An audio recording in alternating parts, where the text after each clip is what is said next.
Catherine de Medici, the Florentine Lioness on the French throne named the Florentine Lioness on the French throne, is a poetic and descriptive epithet for Catherine de Medici.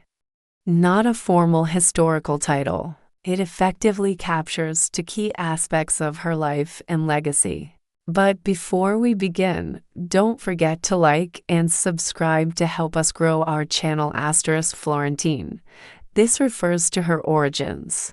She was born into the immensely powerful and wealthy Medici family of Florence, Italy. The Medici were not of royal blood in the traditional sense, but they were the de facto rulers of Florence and had a massive influence on the Renaissance, both politically and artistically. Her Italian heritage, culture, and cunning were always a part of her identity in the French court, which often looked down on her. Lioness. This term suggests her fierce, protective, and determined nature, particularly when it came to her family and her political power. Catherine's life was defined by struggle. She was an orphan, was treated poorly in the French court, and became queen and queen mother during a tumultuous period of civil and religious wars. She had to fight for her survival and the survival of her dynasty. The lioness metaphor highlights her protective instincts. She was a fiercely devoted mother who did everything in her power to ensure her sons Francis II, Charles IX, and Henry III remained on the throne. Even as the country was torn apart by conflict, ruthless cunning, like a lioness, she was not afraid to be ruthless or politically shrewd to achieve her goals. This is a reference to her reputation for manipulation, political intrigue, and her controversial role in events like the St. Bartholomew's Day massacre, which many historians believe she either orchestrated or at least condoned in an attempt to protect her family's power. Strength and dominance. The title portrays her as a powerful, formidable figure who held the reins of power in France for decades, not just as a queen, but as a regent and queen mother. She was a dominant force in a male-dominated world. This epithet is a modern one, likely used in historical biographies, documentaries, and popular culture to succinctly convey her character.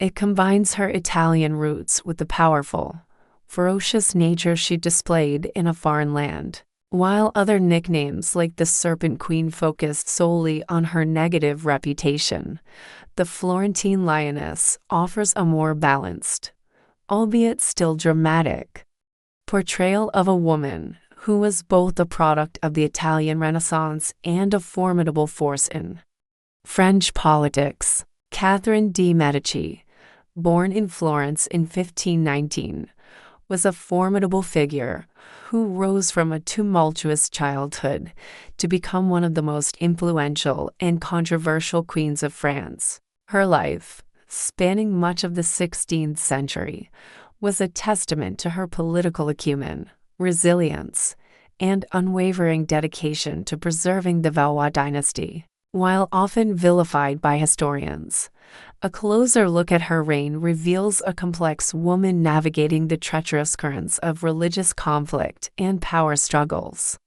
Don't forget to like and subscribe to help us grow our channel and childhood of loss and uncertainty. Catherine's early life was marked by tragedy. The daughter of Lorenzo de Medici, Duke of Urbino, and Madeleine de la Tour d'Auvergne, she was orphaned within a month of her birth. Catherine de Medici was orphaned as an infant when both of her parents died shortly after her birth in 1519. Her mother, Madeleine de la Tour d'Auvergne, died on April 28, 1519, likely from puerperal fever, also known as childbed fever, a common and often fatal complication of childbirth in that era. Her father, Lorenzo de Medici, Duke of Urbino, died on May 4, 1519, just a few days after his wife. His cause of death has been attributed to a fever or, more specifically, to syphilis.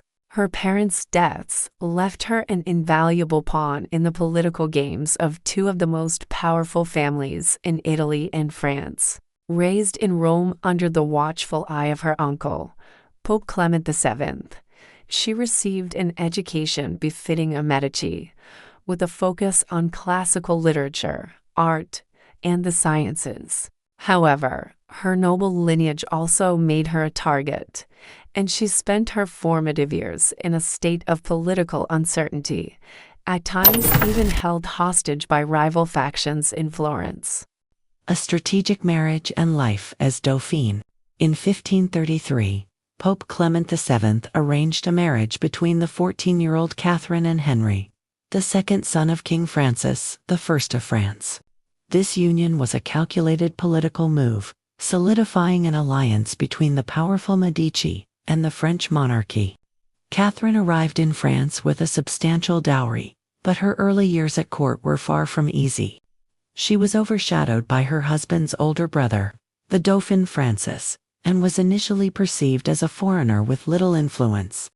Her fortunes changed dramatically in 1536, when the Dauphin died under suspicious circumstances, making her husband the new heir and her the future Queen of France. Queen of France, the shadow of Diane de Poitiers. When Henry became King Henry II in 1547, Catherine finally became Queen of France, but her power was still limited. Henry's long-standing mistress, Diane de Poitiers, held immense influence over him and the court. Diane's power was so pervasive that she often held the king's signet ring, a symbol of royal authority. Catherine's role during this period was primarily to produce heirs, and she endured numerous miscarriages before giving birth to 10 children, including 3 future kings of France: Francis II, Charles IX, and Henry III. While she outwardly tolerated the king's mistress, Catherine's private letters and actions suggest a simmering resentment that would later manifest in her ruthless pursuit of power. Don't forget to like and subscribe to help us grow our channel. The rise to power. Regent of France. In 1559, King Henry II died tragically in a jousting accident. This event marked a turning point in Catherine's life, catapulting her from a marginalized queen to the de facto ruler of France. Her eldest son, Francis II, ascended to the throne, but he was a sickly 15-year-old boy married to Mary, Queen of Scots. The Guise family, Mary's powerful relatives, seized control of the government, marginalizing both Francis and Catherine. However, Francis II's death just 17 months later paved the way for Catherine to claim her regency. With her 10-year-old son, Charles IX, now king, Catherine was declared regent. This position granted her unprecedented power and allowed her to shape the policies of France. During a period of intense religious turmoil, she faced a country on the brink of civil war, torn between the Catholic majority and the growing Protestant Huguenot minority. Catherine's primary goal was to maintain the authority of the monarchy and prevent the nation from dissolving into chaos.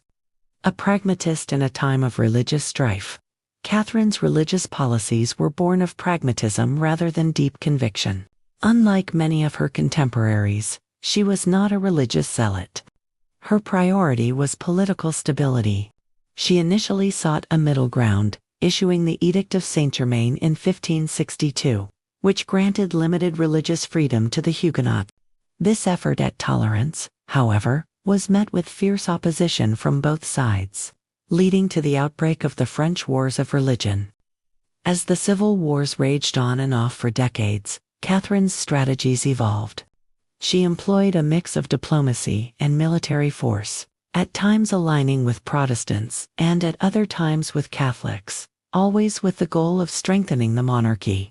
She famously arranged the marriage of her daughter, Margaret of Valois, to the Huguenot leader, Henry of Navarre, in 1572, in an attempt to reconcile the two factions. This event, however, would lead to the most infamous moment of her reign. The St. Bartholomew's Day Massacre and its aftermath. On August 24, 1572, just days after the royal wedding, a wave of targeted violence against Huguenots swept through Paris, leading to the brutal St. Bartholomew's Day massacre. The violence, which began in Paris and spread to other parts of France, resulted in the deaths of thousands of Protestants. The exact role Catherine played in initiating the massacre remains a subject of historical debate. While some historians portray her as the mastermind behind the plot, others argue she was a reluctant participant, pushed into a decision to eliminate the Huguenot leadership by her son, King Charles IX, and radical Catholic factions. Regardless of her precise role, the massacre forever stained her reputation and solidified her image as a cunning and ruthless Machiavellian ruler, a legacy of power and patronage. Despite the horrors of the massacre, Catherine's influence continued.